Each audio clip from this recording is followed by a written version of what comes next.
So hey young minds, welcome to the Acads. दोस्तों, मेरा नाम योगेश केमनी, आपका मैक्सवेल भैया। क्लास 10th आईसीएसई में जैसा आप जानते हैं कि हम लोग इस सीरीज को लेके चले हैं जिसमें हम सिंपल मशीन्स पर बात कर रहे थे। क्लास 03 हमारी है। आज हम बात करेंगे लीवर्स के ऊपर। मैं टाइप ऑफ लीवर्स पर अभी चर्चा नहीं करूंगा, पहले लीवर्स को अच्छे से समझेंगे कि ये लीवर्स क्या होते हैं।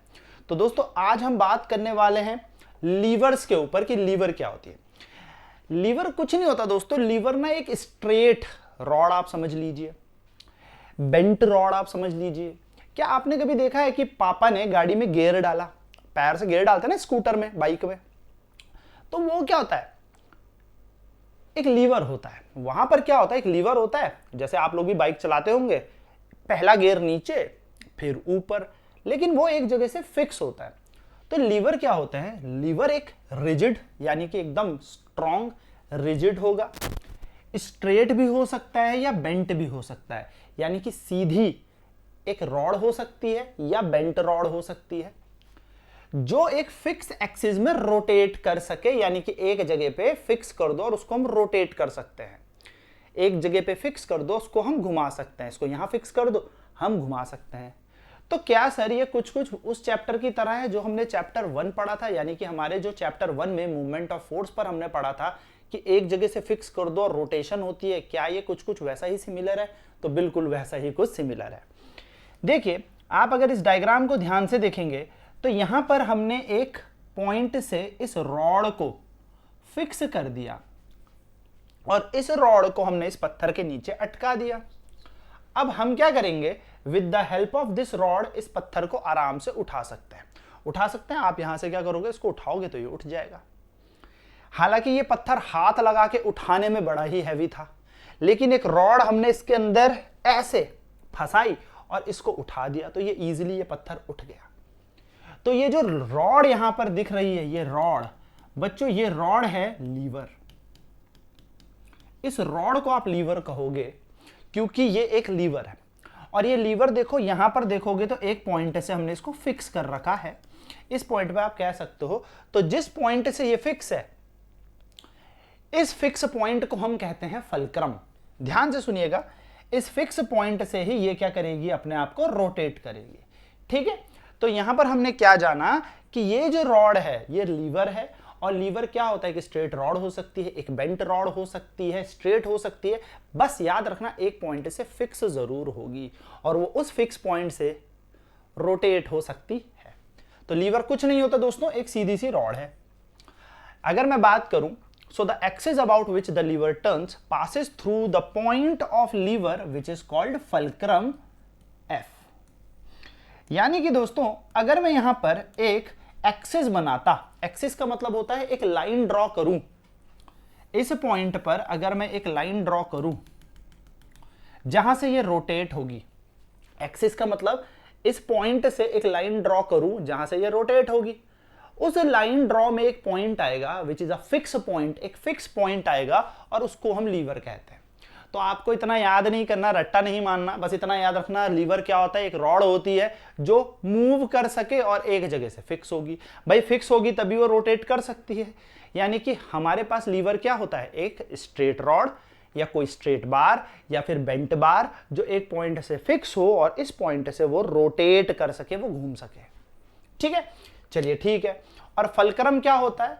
फल्क्रम हमारे पास एक ऐसा पॉइंट होता है जो फिक्स होता है। क्या होता है? फिक्स होता है, ये मूव नहीं करता। ये पॉइंट फिक्स है। जैसे मैंने यहां से ना इसको फिक्स कर दिया लाइक दिस, तो ये फल्क्रम हो गया। अब ये कहीं से भी घूमे, ये फिक्स हो गया, ये फिक्स हो गया। मैं इसको यहां से फिक्स कर देता हूं, ऐसे घुमाता हूं, देखो ये रोटेट हो सकता है, पर ये पॉइंट अपनी ही जगह पर है। ये देखो, ये पॉइंट अपनी ही जगह पर है। ये ऐसे रोटेट हो रहा होगा इस पॉइंट पर, तो ये पॉइंट फल्क्रम हो गया क्योंकि ये पॉइंट मूव नहीं करता। तो फल्क्रम जब मूव नहीं करता तो क्या हम इसको ऐसे याद कर सकते हैं? It is a fix point. तो यस, तो fulcrum is a fix point. क्या होता है? फल्क्रम को हम कह सकते हैं ये एक फिक्स पॉइंट होता है। कैसा पॉइंट? Fix point. और दोस्तों, ये एक फिक्स पॉइंट है तो इसी के अराउंड ये सारी जो लीवर है ये घूमेगा।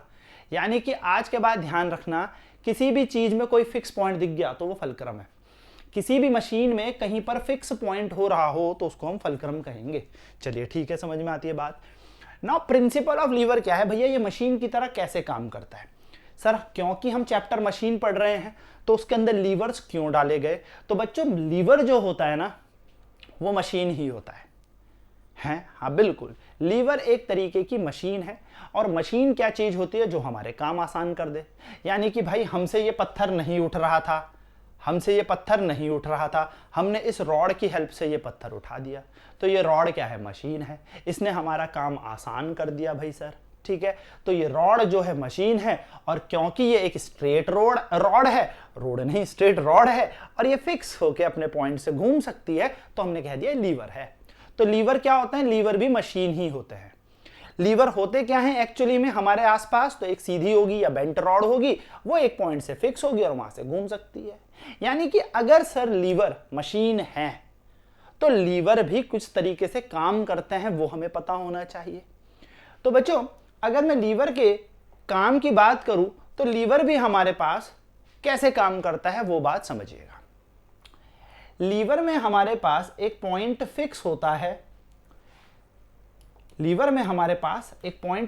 है, तो एक स्ट्रेट रॉड, उसमें कहीं पर भी पॉइंट को फिक्स कर दो, उसको कह दिया अपन ने फलक्रम। ठीक, कुछ याद करो कि हम परपेंडिकुलर डिस्टेंस लेते थे।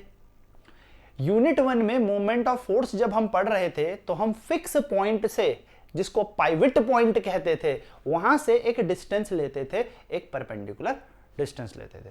तो दोस्तों यहां पर भी याद रखना कि जहां पर आपके पास फलक्रम है, इस फलक्रम से आपने क्या किया, इस लोड को एक तरफ रख दिया, है ना। इसको ऐसा रख दिया आपने, ऐसे समझो कि मेरे पास यहां पे एक बुक है फॉर एन एग्जाम्पल। ठीक है, मेरे पास ये बुक है, ये मैंने बीच से फिक्स कर दी। ठीक है, तो टूं टूं हिल सकती है, मूव हो सकती है। मुझे एक चीज उठानी है तो मैंने क्या कर दिया, इसको फिक्स कर दिया और इसको उठाना है। देखो इसको यहां पर रख दिया, एक हैवी लोड मैंने रख दिया। तो मैं क्या करूंगा, मैं बोलूंगा दोस्तों इसको उठाओ, तो आप क्या करोगे, यहां पे कूदने लगोगे। भाई इसको उठाना है, ये एक लोड है, मान लो भारी सा सामान मेरे पास है, इसको उठाना है तराजू में, तो इसको क्या करोगे, यहां से मूव करोगे, यहां से फोर्स लगाओगे ना, इस पे यहां से फोर्स लगाओगे, टिंग टिंग टिंग, तो ये फिक्स हो गई यहां से, टिंग टिंग टिंग। तो जैसे कोई हैवी लोड है, ट्र इधर से फोर्स लगाओगे, उठाओगे, जहां से फिक्स कर दिया वो फलक्रम है। जहां से जिस सामान को उठा रहे हो, मान लो मेरे पास यहाँ पे एक ताला पड़ा हुआ, चलो हैवी लोड में मैंने यहाँ पे एक ताला ले लिया। ठीक है, मेरे पास एक ताला भी पड़ा है। ठीक है, सारा सामान अंट संट सा सामान मेरे पास पड़ा होता है, खैर ताला इज इंपॉर्टेंट। ठीक है, तो मुझे ये उठाना है दोस्तों, तो मैं कैसे उठाऊंगा इसे, मैं ऐसे तो उठाऊंगा ना, इधर से फोर्स लगा के। मैं ऐसे तो उठाऊंगा नहीं से फोर्स लगा के, मैं इधर से ही फोर्स लगाऊंगा। तो मैंने क्या किया, इसको मूव कराना है ऊपर की तरफ, तो मैंने क्या किया, एक लोड मुझे उठाना था, तो ये ताले को मुझे उठाना था, तो ताला वाज अ लोड। तो यहाँ पे जो ताला हमने रखा था, इट वाज लॉक, हमने जो रखा था वो लोड था। इस लोड को मुझे उठाना है, मुझे यहां से जान लगानी पड़ेगी, इधर से इसको खींचना पड़ेगा। यानी कि अगर इस लोड को मुझे ऊपर ले जाना है तो मुझे इधर से नीचे की तरफ एफर्ट लगाना पड़ेगा। बहुत इंपॉर्टेंट है ये कॉन्सेप्ट। अब क्यों इंपॉर्टेंट है सुनना, आप 12th के बाद एनडीए का एग्जाम देंगे। एनडीए के एग्जाम में एक जीटीओ होता है, ग्राउंड टास्क। ठीक है ना, तो ग्राउंड टास्क हमारे पास ऑफिसर होता है जीटीओ, और जीटी हम करते हैं वहां पे, तो ग्राउंड टास्क होता है। तो ग्राउंड टास्क पे ना आपने देखा होगा कि हमें क्या करने पड़ता है, थोड़े थोड़े फट्टे यानी कि प्लांक अटकाने होते हैं। तो वहां पर ये कॉन्सेप्ट बहुत ही ज्यादा काम आता है कि एक जगह से फिक्स कर दो, एक जगह से अटका दो, तो इट इज नाउ वर्केबल। ठीक है, तो वही चीज हम यहां पर समझ रहे हैं। ठीक है, ध्यान से सुनना, ये फलक्रम है, आपने इधर इसको अटका दिया दोस्तों। अब इसके ऊपर कूदते रहोगे, अगर ये लोड मूव नहीं होगा तो आप इसके ऊपर चढ़ सकते हो, वर्केबल है। अगर आपको इसको मूव कराना है तो आपको इधर से एफर्ट बहुत ज्यादा लगाना पड़ेगा। यानी कि बिंदु यहां पर मेन है ये फलक्रम। ये फलक्रम फिक्स है बीच से, इस लोड को उठाना है, मुझे इधर एफर्ट लगाना है, ये लोड उठ जाएगा। खुद सोचो, यहां पर कोई लटक रहा है, मुझे इसे ऊपर खींचना है, मैंने इसको फिक्स कर दिया और यहां से टक टक टक नीचे धक्का दिया, उठ जाएगा। तो मुझे इस लोड को ऊपर ले जाना है, तो मुझे एफर्ट नीचे लगाना पड़ेगा। लोड और एफर्ट क्या होते हैं, फोर्स होते हैं। एफर्ट को उठाना होता है, सॉरी लोड को उठाना होता है एफर्ट लगाकर, लोड को ओवरकम करना है एफर्ट लगाकर। ठीक है, फिक्स हमने यहां से कर लिया। और ये जो डंडी है, ये जो रॉड है जिसको हमने बीम यहां पे लिखा है, ये रॉड, ये है हमारे पास लीवर। तो ये हो गया हमारा फलक्रम। इसको हमें ऊपर उठाना है, इधर से नीचे धक्का देना होगा। देखो ऑब्वियसली अगर इधर से उठाओगे तो गिर जाएगा ना, हमें तो इसको ऊपर पड़ना है, इसको नीचे करना पड़ेगा, डुम डुम, इसको नीचे। तो लोड भैया ऊपर जाना चाहते हैं, कब? जब एफर्ट भैया को नीचे लगाएंगे। और काम कहां से होगा? इस फलक्रम से। तो दोस्तों सुनो, हमने एक तरफ लगाया एफर्ट, एफर्ट नीचे तो लोड लग गया ऊपर की तरफ, बीच में था fulcrum. Keep in mind all the distance is taken from या is considered from pivot point या फिर यहां पर फलक्रम, क्योंकि फलक्रम से सारी दूरियां देखनी है। तो दोस्तों फलक्रम से लेके एफर्ट तक की दूरी को हम कहेंगे एफर्ट आर्म। क्या कहेंगे? Effort arm, effort arm, ARM। और फलक्रम से लेके लोड तक की दूरी को, क्योंकि सारे डिस्टेंस कहां से कंसीडर करने हैं? फलक्रम से। तो फलक्रम से लेके लोड तक की दूरी को हम कहते हैं लोड आर्म। यानी कि ये जो लेंथ है इस रॉड की फलक्रम से लोड तक, वो हो गई लोड आर्म। और इस रॉड की जो लेंथ है फ्रॉम फलक्रम टू एफर्ट, इसको कहते हैं हम एफर्ट आर्म। क्लियर? तो आप देखेंगे अगर यहां पर, तो यह है फलक्रम, फलक्रम से लेके यहां तक ही हो जाएगी लोड आर्म, क्योंकि ये लोड है। और फलक्रम से लेके एफर्ट तक हो जाएगी एफर्ट आर्म। ये छोटी सी बात याद रखना, और सारी डिस्टेंसेस आपको फलक्रम से कंसीडर करने होते हैं। तो प्रिंसिपल ऑफ लीवर में सबसे पहला पॉइंट अपने को क्या जानना है कि एफर्ट आर्म क्या होता है। What is effort arm? So the distance from fulcrum to effort point, यहां पर हम एफर्ट लगा रहे हैं, उसको हम एफर्ट आर्म कहते हैं। सिंपल, यानी कि जहां से फलक्रम है वहां से एफर्ट लग रहा, वहां तक की आप दूरी चेक कर लो, डिस्टेंस चेक कर लो। और लोड आर्म होती है the distance from fulcrum to load point, यानी कि फलक्रम से लेके लोड तक की दूरी, जहां पर लोड लग रहा है, उस डिस्टेंस को आपने लोड आर्म कह दिया। ठीक है सर, समझ में आई बात? अब जरा सोचो, तो यहां पर हमारे पास मैंने जैसा कि आपको बता दिया, this is effort arm. Effort arm कहां से? यहां से यहां तक। और क्योंकि यहां फलक्रम है तो यहां से यहां तक ही हो जाएगा लोड आर्म। और ये जो रॉड है दिस इज लीवर, ये पूरी रॉड है टी टी टी, ये लीवर है। ये बिंदु हमारा फलक्रम है, क्योंकि this is a fix point, ये एक फिक्स पॉइंट है, ये हमारा फलक्रम हो गया। सिंपल। तो भैया हमने एक चीज देखी, लीवर में क्या होता है, एक फिक्स पॉइंट होता है जिसको फलक्रम कह देते हैं, एक तरफ लोड होगा एक तरफ एफर्ट होगा, दैट्स इट, खत्म कहानी, है ना। अब एक तरफ भी हो सकता है, इधर इधर भी होगा, भी देखते रहेंगे किधर किधर लोड होगा। पर मेरी बात सुनो, तो तीन बिंदु इंपॉर्टेंट है। एक लोड हमें उठाना है, किससे उठाना है? लीवर से उठाना है। कैसे उठाना है? एफर्ट लगा के उठाना है। अब अगर इस पर एफर्ट लगाया जाएगा तो लीवर को कहीं से फिक्स किया जाएगा, तो कहीं से भी फिक्स कर दो, इस कोने से कर दो, यहां से कर दो, यहां से, जहां से फिक्स करोगे दैट इज फलक्रम। जहां से भी फिक्स करोगे उसको आप फलक्रम कहोगे। तो फलक्रम एक फिक्स पॉइंट हो गया, किसका? एक लीवर का। लीवर क्या होता है? एक स्ट्रेट रॉड, एक मशीन। अब ये मशीन किस काम आएगी? लोड को ओवरकम करने के काम आएगी। बाय कैसे? एफर्ट लगाकर। यही चीजें मशीन की इंपॉर्टेंट है। चलिए ठीक है, आगे बढ़ते हैं। तो अगर हम इस पे बात करें तो बच्चों लोग याद रखना कि जो लीवर हमारा वर्क करता है, ये सिंपल प्रिंसिपल ऑफ मूवमेंट्स पे काम करता है। क्या था principle of movements? Clockwise movement is equals to anti clockwise movement. Clockwise movement of load about the fulcrum, क्योंकि फलक्रम से ही कोई चीज रोटेट हो गई। Anti clockwise movement of effort by fulcrum. जरा फिर से इसको देखो, इस वाले डायग्राम को आओ, इस पे बात कर लेते हैं। लोड आर्म, एफर्ट आर्म समझने के बाद भाई अगर मैं ई को यहां से फिक्स कर दूं, ई को यहां से फिक्स कर दूं, फिक्स हो गया ये फिक्स, तो ये ऐथे से ही तो घूमेगा, टिक टिक टिक टिक। तो ये किधर जा रहा है? ऊपर। और ये कैसे जा रहा है? नीचे। तो एक ऊपर एक नीचे, यानी कि ये करेगा अगर एंटी क्लॉकवाइज तो ये करेगा क्लॉकवाइज, तभी ये इसको उठा पाएगा। अगर इसको क्लॉकवाइज, अगर ये लोड इधर हो जाता और ये एफर्ट इधर, तो दोस्तों दोनों की डायरेक्शन चेंज हो जाती है। ये लोड इधर ले लेते और ये एफर्ट इधर लगाना होता, लोड उठाना होता, तो डायरेक्शन चेंज हो जाती।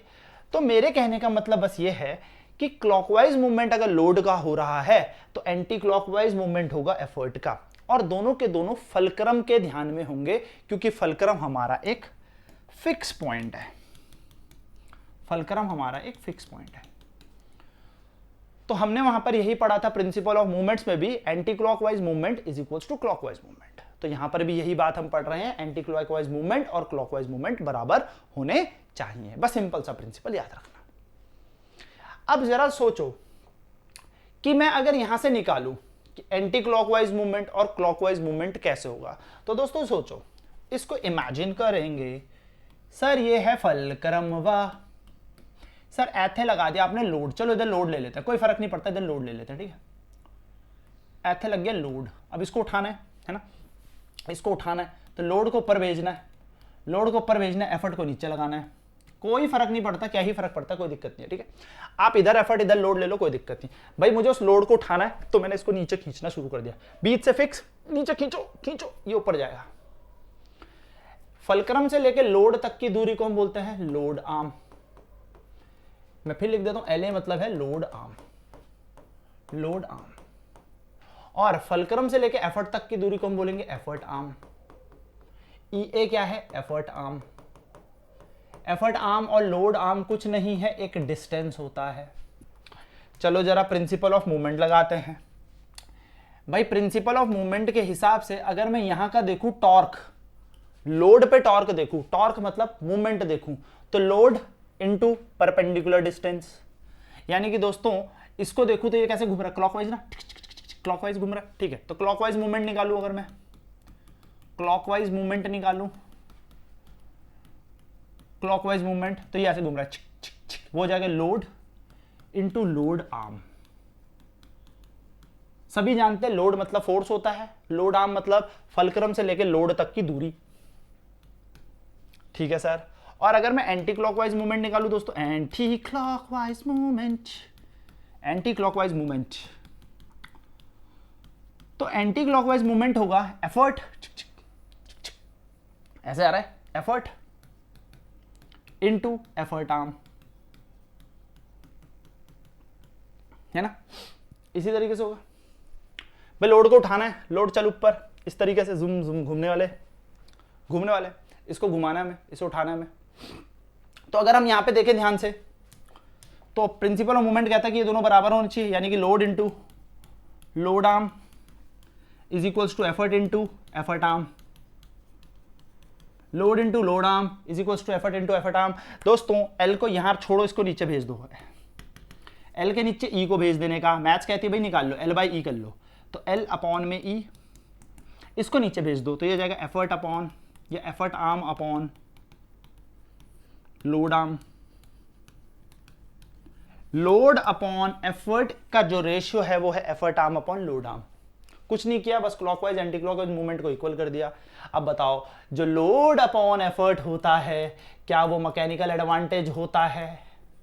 हाँ सर। तो अगर हमने यहां पर लोड अपॉन एफर्ट की जगह मैकेनिकल एडवांटेज लगा दिया तो क्या बन गया, effort arm upon load arm. और अगर मशीन है तो भाई मशीन में तो मैकेनिकल एडवांटेज ही देखेंगे कि इस मशीन का फायदा क्या हो रहा है। तो हमारे पास जो मैकेनिकल एडवांटेज होता है लीवर का, वो रेशियो होता है length of effort arm to the load arm. यही हमने प्रूफ कर दिया। यानी कि दोस्तों अब आपको लोड एफर्ट की वैल्यू दे ना दे, अगर आपको बस इतना बता दे कि ये फलक्रम है और यहां पर लोड लग रहा है, यहां पर एफर्ट लग रहा है और वो लेंथ आपको पता है, तो आप मैकेनिकल एडवांटेज निकाल सकते हो। यानी कि आप मैकेनिकल एडवांटेज किसी लीवर का बिना लोड और बिना एफर्ट के निकाल सकते हो। बस आपको यह पता होना चाहिए कि ये लोड पॉइंट है, ये एफर्ट पॉइंट है, कितना लोड कितना एफर्ट कोई मतलब नहीं, हमें उसकी वैल्यू दे ना दे, बस इतना बता दे ये फलक्रम है, ये लोड पॉइंट है, ये एफर्ट पॉइंट है। यानी कि क्या इस लीवर की लंबाई से ही हम मैकेनिकल एडवांटेज निकाल सकते हैं? हाँ बिल्कुल। बस हमें एक चीज पता होनी चाहिए कि फलक्रम कहां पे है और लोड और एफर्ट पॉइंट कहां पर है। यानी कि आप लीवर की लेंथ से ही अब क्या निकालने वाले हो, मैकेनिकल एडवांटेज। तो दोस्तों ये कहां पर काम आएगा, तो जब बोट वाले चप्पू चलाते हैं, यानी कि मैं कह सकता हूं ओरिंग, जब हम बोट को ओर करते हैं तो एक पॉइंट से हम बोट को फिक्स करते हैं ना, चप्पू को फिक्स ओरिंग करते हुए चुकुम चुकुम, अरे रेसिंग के दौरान फटाफट चलाओ, है ना, तो उसको हम फिक्स करते हैं पॉइंट से, यानी कि वहीं से मैकेनिकल एडवांटेज कैलकुलेट कर लेंगे। बस हमें लोड पॉइंट और एफर्ट पॉइंट पता होना चाहिए। हमें लोड पॉइंट, दोस्तों मैं लोड की वैल्यू नहीं कह रहा हूं, मैं एफर्ट की वैल्यू नहीं कह रहा हूं कि इतना न्यूटन एफर्ट है, इतना न्यूटन लोड है, सिर्फ लंबाई से ही, लेंथ ऑफ लीवर से ही आप मैकेनिकल एडवांटेज निकाल सकते हो। यह फायदा है इस डेरिवेशन का। तो आज के बाद याद रखेंगे, लीवर्स के केस में जब भी लीवर हो तो लीवर होगा क्या, एक स्ट्रेट रॉड या कोई बेंट रॉड, कहीं पॉइंट से फिक्स, इस फिक्स पॉइंट को फल्क्रम कह दो। इस फिक्स पॉइंट से जहां पर लोड है वहां पर लोड, जहां पर एफर्ट है वहां पर एफर्ट। फिक्स पॉइंट से लोड तक की दूरी को लोड आर्म, लंबाई को आर्म बोल दिया। फिक्स पॉइंट से यानी कि फल्क्रम से एफर्ट तक की दूरी को एफर्ट आर्म कह दिया। और अगर इन दोनों की लंबाई हमें पता है तो effort arm upon load arm, यानी कि एफर्ट की लंबाई, फल्क्रम से एफर्ट तक की दूरी और लोड, फल्क्रम से लोड तक की दूरी पता हो तो हम मैकेनिकल एडवांटेज निकाल सकते हैं। ठीक है, सिंपल सी डेरिवेशन है, याद रखनी है। अब यहां से हमें एक चीज पता लगी कि सर मैकेनिकल एडवांटेज जो लीवर का है, किसका है, लीवर्स, वो होता है effort arm upon load arm. तो दोस्तों मैंने ऐसा तो नहीं कहा कि फल्क्रम हमेशा बीच में होगा, वो इधर इधर इधर इधर इधर कहीं भी हो सकता है। यानी कि यहां से तीन कंडीशन बन सकती हैं, और वो ये बनेंगी कि एफर्ट आर्म अगर बड़ा हो गया लोड आर्म से तो क्या होगा, एफर्ट आर्म अगर इक्वल हो लोड आर्म के तो क्या होगा, और तीसरी चीज एफर्ट आर्म अगर छोटी हो जाए लोड आर्म से तो क्या होगा। तो सिंपल मैथ्स है, ऊपर वाला बड़ा नीचे वाला छोटा, न्यूमरेटर बड़ा डिनोमिनेटर छोटा। तो न्यूमरेटर बड़ा डिनोमिनेटर छोटा तो सर क्या होता है, हमेशा वैल्यू 1 से बढ़ी जाती है। यानी कि मैकेनिकल एडवांटेज अगर निकालने गए और ये ऊपर वाला न्यूमरेटर बड़ा डिनोमिनेटर छोटा, तो मैकेनिकल एडवांटेज यहां पर ग्रेटर देन 1 हो जाएगा। और आप सभी जानते हैं कि अगर मैकेनिकल एडवांटेज ग्रेटर देन 1 दोस्तों, तो मशीन करती है फोर्स मल्टीप्लायर का काम, यानी कि लीवर यहां पर आपके छोटे से नन्हे से फोर्स को बढ़ा के आपको बलशाली बना देगा। आप हल्का सा फोर्स लगाओ, भारी सा सामान उठा सकते हो। तो अगर एफर्ट आर्म लंबा रखोगे, लोड आर्म छोटा रखोगे, तो आपकी मशीन फोर्स मल्टीप्लाई, यानी कि लीवर फोर्स मल्टीप्लायर का काम करेगा। देख रहे हो कहानी, भूलना कुछ नहीं है, जो पुराना चैप्टर हम पढ़ते जा रहे हैं उसी को आगे फॉरवर्ड कर रहे हैं। ये दोनों के दोनों बराबर हैं, अगर दोनों बराबर तो मार देंगे एक दूसरे को, यानी कि मैकेनिकल एडवांटेज किसके इक्वल आ जाएगा भाई, ऊपर और नीचे जब दोनों वैल्यू बराबर तो आंसर होता है 1। यहां पे सिर्फ डायरेक्शन चेंज होगी, यानी कि लीवर सिर्फ और सिर्फ यहां पे चेंज इन डायरेक्शन का काम करेगा, चेंज इन डायरेक्शन। यानी कि यहां पर जो लीवर है सिर्फ डायरेक्शन चेंज करेगा लोड और एफर्ट की, ठीक है, या एफर्ट की डायरेक्शन चेंज कर देगा। याद रखना कि हम पहले इधर लगा रहे थे, अब आसानी से हम नीचे की तरफ लगा के इसको खींच सकते हैं। एंड थर्ड केस में अगर एफर्ट कम है, एफर्ट आर्म कम है, लोड आर्म ज्यादा, यानी कि ऊपर कम नीचे ज्यादा, ऊपर कम नीचे ज्यादा, यानी कि न्यूमरेटर कम डिनोमिनेटर ज्यादा, तो वैल्यू 1 से छोटी जाएगी, माइनस में नहीं 1 से छोटी। तो मैकेनिकल एडवांटेज यहां पर लेस देन 1 हो जाएगा। और जब भी मैकेनिकल एडवांटेज लेस देन 1, तो ये मशीन करती है गेन इन स्पीड का काम, यानी कि लीवर अब हमारी स्पीड बढ़ा देगा, तो गेन इन स्पीड। और ये चीज आपको याद रखनी है टाइप्स ऑफ लीवर के अंदर भी। तो ये छोटी सी बात है, बस इस फॉर्मूले से आप सारी चीजें यहां से निकाल सकते हैं। और देखो दोस्तों, अगर आपको ये अंदाजा आने लगा और ये आप कनेक्ट करने लगे, तो आप यहाँ पर टाइप्स ऑफ लीवर जब हम first class, second class, third class पढ़ेंगे, जो कि नेक्स्ट क्लास में हम पढ़ने वाले हैं, तो आप इसको आराम से डिकोड कर दोगे। तो अगर ऊपर वाला बड़ा, नीचे वाला छोटा, तो ग्रेटर देन 1 फोर्स मल्टीप्लायर, क्योंकि मैकेनिकल एडवांटेज अगर 1 से बड़ा तो फोर्स मल्टीप्लायर, मैकेनिकल एडवांटेज 1 से छोटा तो गेन इन स्पीड, और मैकेनिकल एडवांटेज अगर 1 के बराबर होता है तो मशीन ना तो गेन इन स्पीड करती है ना फोर्स मल्टीप्लायर, बस एफर्ट का डायरेक्शन चेंज कर देती है। ठीक है दोस्तों, तो चलिए फटाक से इसके लिए कुछ न्यूमेरिकल्स कर लेते हैं, जिससे हमें लीवर का और कॉन्सेप्ट समझ में आ जाए। तो calculate the ideal mechanical advantage of a lever, lever का हमें मैकेनिकल एडवांटेज निकालना है। यदि एफर्ट आर्म 60 सेंटीमीटर है एंड लोड आर्म 4 सेंटीमीटर है, तो आराम से हम क्या लिखने वाले हैं, हमें एफर्ट आर्म दे रखी है, एफर्ट आर्म कितनी दे रखी है, EA दे रखी है 60 सेंटीमीटर। फिर हम लिखेंगे लोड आर्म, हमें लोड आर्म कितनी दे रखी है 4 सेंटीमीटर। हमें निकालना है मैकेनिकल एडवांटेज। तो मैकेनिकल एडवांटेज निकालने के लिए हम जानते हैं mechanical advantage is equals to effort arm upon load arm. आप पूरा फॉर्मूला लिखेंगे जो कि है 60 अपॉन में 4, टक टक मर गए और आया 15। मैकेनिकल एडवांटेज की कोई यूनिट नहीं होती है। लास्ट में आप स्टेटमेंट जरूर लिख के आए, the mechanical advantage of lever is 15। और हो सकता है आपसे क्वेश्चन पूछे ये मशीन कैसे काम कर रही है, लीवर कैसे काम कर रहा है, तो फोर्स मल्टीप्लायर का। क्यों? क्योंकि मैकेनिकल एडवांटेज 1 से बड़ा है। भाई 15 जो है, 15 जो है वो 1 से बड़ा है ना, तो सिंपल। ठीक है, इजी सा है। चलो नेक्स्ट क्वेश्चन देखते हैं। A crowbar of length 120 cm has its fulcrum situated at a distance of 20 cm from the load। चलो कोई क्रोबार है, ले लिया हमने क्रोबार, एक तरफ लोड ले लिया, चलो L फॉर लोड। अब क्या कह रहा है, इस क्रोबार की लेंथ 120 सेंटीमीटर है। ठीक है सर, ये पूरा 120 सेंटीमीटर का है। भाई एक रॉड है 120 सेंटीमीटर की, ठीक, वो कह रहा है A crowbar of length 120 cm has its fulcrum situated at distance of 20 cm from the load। तो लोड से 20 सेंटीमीटर की दूरी पर, लोड से 20 सेंटीमीटर की दूरी पर कौन है, फलक्रम अंकल है। तो फलक्रम इधर है, हमसे मैकेनिकल एडवांटेज पूछा है, तो दोस्तों एफर्ट कहां होगा, एफर्ट इधर कोने में होगा, तो एफर्ट कितने में होगा, 120 में से 20 गया तो 100 सेंटीमीटर में। मुझे क्या ही मतलब करना, लो भाई मुझे मैकेनिकल एडवांटेज निकालना है। हाँ सर, तो मुझे लोड आर्म मिल गई, एफर्ट आर्म मिल गई। देखो फलक्रम से लेके लोड तक की दूरी, तो हम लिखेंगे the distance from fulcrum to load, इसको कहते हैं कॉल्ड लोड आर्म। देखो ये लिखना पड़ेगा आपको, है ना, लोड आर्म। तो लोड आर्म आपको कितना दे रखा है, 20 सेंटीमीटर। देन यहां पे लिखते हैं द डिस्टेंस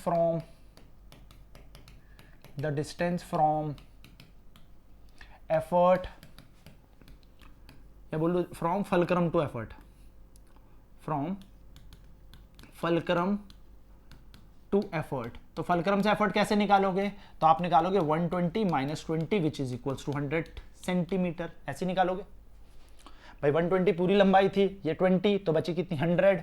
बस मैकेनिकल एडवांटेज क्या होता है, effort arm upon load arm. Effort arm 100 है, लोड आर्म 20 है, मार डालो 5, तो 5 आ गया। एंड स्टेटमेंट में क्या लिखोगे, कंक्लूजन में लिखोगे the mechanical advantage of crowbar is 5। चलो नेक्स्ट क्वेश्चन कर लेते हैं। अ पेयर ऑफ सीजर्स, कैंची है, कैंची कहां से फिक्स होती है, बीच से, कैंची चलती है ना, तो बीच से फिक्स होती है कैंची। Has its blade 15 centimetre long while its handle are 7.5 centimetre long, what is the mechanical advantage. कैंची कुछ इस तरीके से होती है, सीजर होगा सॉरी, क्रोबार ने पेयर ऑफ सीजर्स। तो कुछ भी नहीं है इसमें, क्या दिक्कत आ गई, कैंची बना ले भाई, ऐसी तो होती है कैंची, है ना, ऐसी तो होती है कैंची, ची ची ची, अरे यार कैंची बना ले यार, है ना, ऐसे एक हैंडल ऐसे और एक हैंडल ऐसे, ठीक है। अरे मेरी ड्राइंग में मत जाओ, लो यार, लो लो लो लो लो लो, अरे ऐसे, है ना, एक हैंडल इधर से, एक हैंडल इधर से, ये बन गई कैंची। ये बन गई कैंची। ये पॉइंट फिक्स है, this is the fix point, this is fulcrum. ये कैंची की ब्लेड है, ब्लेड की लेंथ कितनी बोली है, ब्लेड है 15 सेंटीमीटर लॉन्ग। तो देखो फलक्रम से ब्लेड, अब ब्लेड किसे काट रही होंगी, कपड़े को काट रही होंगी, कोई पेपर काट रही होंगी, तो यही तो लोड है, यानी कि लोड आर्म दे दी। भाई जहां ब्लेड होंगी, ब्लेड ही तो लोड को काटेंगी, तो 15 सेंटीमीटर दे दी। ब्लेड्स की लंबाई, भाई ब्लेड को मैं अपने हाथों से चला रहा हूँ, यानी कि ये एफर्ट आर्म दे दिया। एफर्ट आर्म कितना दे दिया दोस्तों, 7.5 सेंटीमीटर एफर्ट पॉइंट, या एफर्ट आर्म 7.5 सेंटीमीटर। लो खत्म कहानी। बस याद रखना दोस्तों, जहां से फिक्स होती है दैट इज फलक्रम। तो बस निकल गया काम। तो लोड आर्म कितना दिया, क्या लोड आर्म दिया है, लोड आर्म देवत रहा 15 सेंटीमीटर, और हमें एफर्ट आर्म दे रहा 7.5 सेंटीमीटर। मैकेनिकल एडवांटेज पूछ रहा, तो अगर मैकेनिकल एडवांटेज हो effort arm upon load arm, है ना, तो मैकेनिकल एडवांटेज होता है effort arm upon load arm. तो एफर्ट आर्म कितना दे रखा है, 15 अपॉन 7.5, 2। तो 2 आपका मैकेनिकल एडवांटेज है। सिंपल। तो आप लास्ट में जरूर लिखिएगा कि mechanical advantage of pair of scissors is 2। Simple है। तो इस तरीके से बेसिकली आपको यहां पर आइडिया आ जाएगा। एक सेकंड, 2 नहीं होगा, अरे 7.5 अपॉन, वही तो मैं कहूं 15, सॉल्व करें। 1/2 दोस्तों है 0.5। तो मैकेनिकल एडवांटेज यहां पे लेस देन 1 जा रहा है। तो मैकेनिकल एडवांटेज अगर लेस देन 1 जा रहा है दोस्तों, तो ये काम करती है गेन इन स्पीड। जल्दी से हम कैंची से क्या कर देंगे, पेपर को काट लेंगे। तो सिंपल तरीका है, effort arm upon load arm, हम वैल्यूज को लगाएंगे। Effort arm upon load arm, effort arm हमें 7.5 दे रखा है, लोड आर्म हमें 15 दे रखा है। जैसे जैसे वैल्यू पूछी थी वैसे वैसे लगा दिया, तो हमारा आंसर आ जाएगा 0.5, यानी कि mechanical advantage is less than 1, 1 से छोटा। और अगर मैकेनिकल एडवांटेज 1 से छोटा है तो मशीन काम करती है गेन इन स्पीड का। तो लीवर के बारे में आपने आज बेसिक सी सारी जानकारी जान ली है कि क्या क्या होती है लीवर। लीवर कुछ नहीं होता कि स्ट्रेट रॉड होगी जो किसी पॉइंट से फिक्स होगी और उस फिक्स पॉइंट से घूम सकता है। उस फिक्स पॉइंट को हम फलक्रम बोल देते हैं। कहीं पर भी लोड होगा, लेकिन फलक्रम से लोड तक की दूरी को लोड आर्म बोलेंगे, फलक्रम से एफर्ट तक की दूरी को एफर्ट आर्म कहेंगे। मैकेनिकल एडवांटेज इस रॉड का निकालना है, इस लीवर का निकालना है, क्योंकि ये एक मशीन है। तो मशीन का मैकेनिकल एडवांटेज निकालना है भैया, तो कुछ मत करना, एफर्ट आर्म को लोड आर्म से डिवाइड कर देना। Effort arm upon load arm is the mechanical advantage of a lever. किस प्रिंसिपल पे काम करता है, तो प्रिंसिपल ऑफ मूवमेंट्स पे ये काम करता है। सिंपल सा ये फंडा है। फलक्रम दोस्तों कहीं भी हो सकता है, यहां पर भी, यहां पर भी, यहां पर भी, यहां पर भी, यानी कि fulcrum can be at the edge also, कोने में भी हो सकता है। ठीक है, तो इस दिमाग, मतलब ये बात दिमाग से हटा देना कि फलक्रम हमेशा बीच में होगा और लोड एक तरफ, एफर्ट एक तरफ। फलक्रम किसी कोने में होगा, एफर्ट बीच में भी हो सकता है, लोड भी बीच में हो सकता है, और उसी के हिसाब से बनती है हमारे पास लीवर्स की क्लासिफिकेशन, यानी कि हम लीवर्स के टाइप पर बात करेंगे इसी के बेसिस पे। तो आई थिंक आपको ये बात क्लियर होगी। तो आज की क्लास में हमने लीवर्स पर बात कर ली कि लीवर्स क्या होते हैं। अब नेक्स्ट क्लास आएगी टाइप्स ऑफ लीवर, मजा आ जाएगा, सारे एग्जाम्पल फोड़ देंगे, जो जो क्वेश्चन कैसे कैसे बनते हैं पेपर में सारे देख लेंगे। ठीक है, तो आई होप आपको ये वीडियो पसंद आए। पसंद आएंगे तो लाइक करेंगे, शेयर करेंगे, कमेंट करेंगे, और दोस्तों सब्सक्राइब करें अगर आप नए नए जुड़े हैं हमारे साथ। तो मिलता हूं नेक्स्ट क्लास में, जिसमें बात करेंगे अब टाइप्स ऑफ लीवर की। Till then bye bye, take care, over and out. Jai Hind, God bless you all.